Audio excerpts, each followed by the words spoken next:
Hello there, welcome back to physics video lesson 2.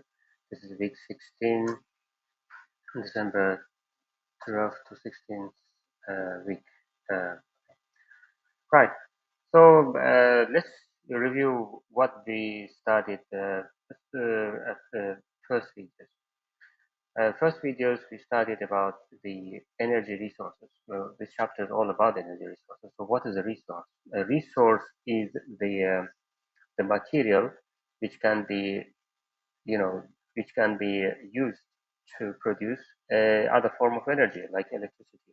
The source of the material, the thing of the source of something. Resource by definition means the source of something, the material that we converted to other things.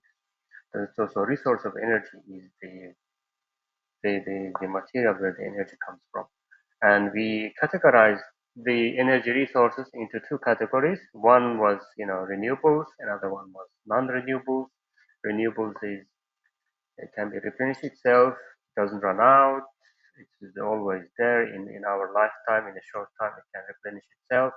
And then non-renewable is once it is used, it's gone forever. It doesn't replenish, it doesn't renew itself. Right. So again, this video is a quick continuation of the chapter 7, energy resources, in two parts, about 10 minutes each. Uh, so please watch both parts. Okay, let's continue. Right, so we'll continue with the hydroelectric power. Hydroelectric power, as you can see, is like used potential energy of water.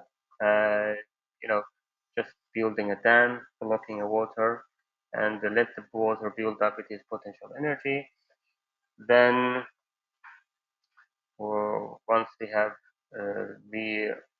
you know, the water goes, yeah, as on the slide, water goes through this penstock, and during goes over the turbines, turns turbines, and turbine is connected to the generator, electric generator, and from there the electricity is generated.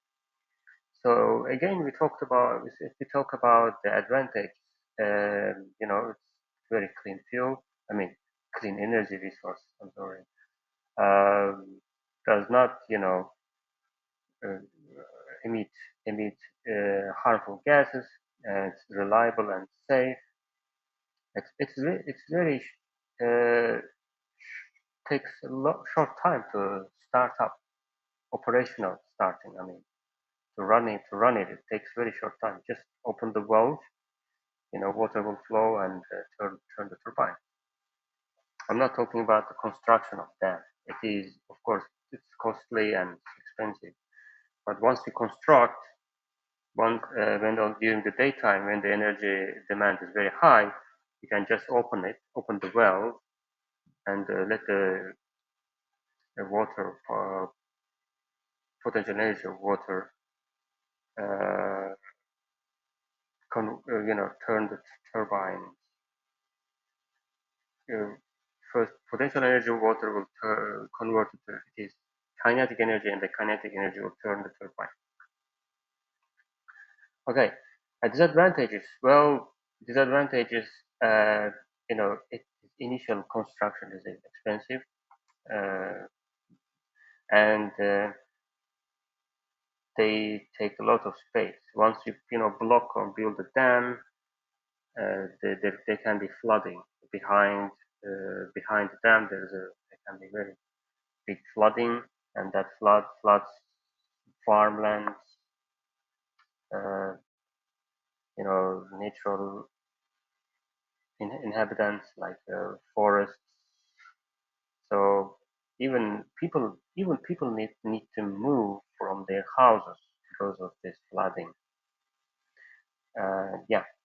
So there are many advantages, but there are also disadvantages.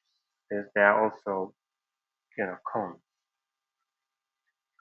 Okay, but it is reliable, it's clean, and if there is a chance, so many countries build hydroelectric power stations.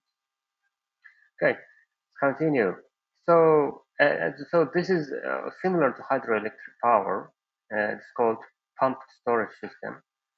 Well, uh, there is the working system is similar. Why I'm talking about this in this slide is because uh, during daytime there's high demand for electricity, and when there's high demand for electricity, uh, we use these pumped storage systems. During nighttime when there is a low demand of electricity, we use the electricity from the grid, pump the water from the river up to the reservoir. By the way, it's called the reservoir where the energy resource where it is kept, the water is kept in with high potential energy. So that reservoir during nighttime when there is a low demand energy, we use turbines pump back to the up into the reservoir, and daytime when there is a high demand, the water in the reservoir produces electric energy, just like a hydroelectric power station. So turbines can be used as a reverse, so that the water can be pumped back up to the mountain to reservoir, so the energy can be stored as gravitational potential energy. This is what can be allowed to fall back down mountain, produce electrical energy when the demand rises during the daytime. Because during daytime, everybody's wake up, everybody's going to work, factories working usually during daytime, high demand. Nighttime is low demand. Okay, so this is how it works, similar to hydroelectric. Okay, next one is tidal energy.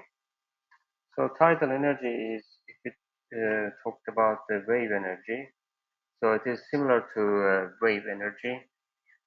Um, Again, there's a turbine. So as tidal energy forms because of what? Because of moon, earth, and sun combination. Because moon and earth, gravitational force, they attract each other, they pull each other. So moon and sun as well, uh, because of their effect, especially from the moon's effect, the tides on the oceans, they go up, and the engineers, the tidal engineers or coastal engineers, they use that opportunity to create energy. So they build again dam.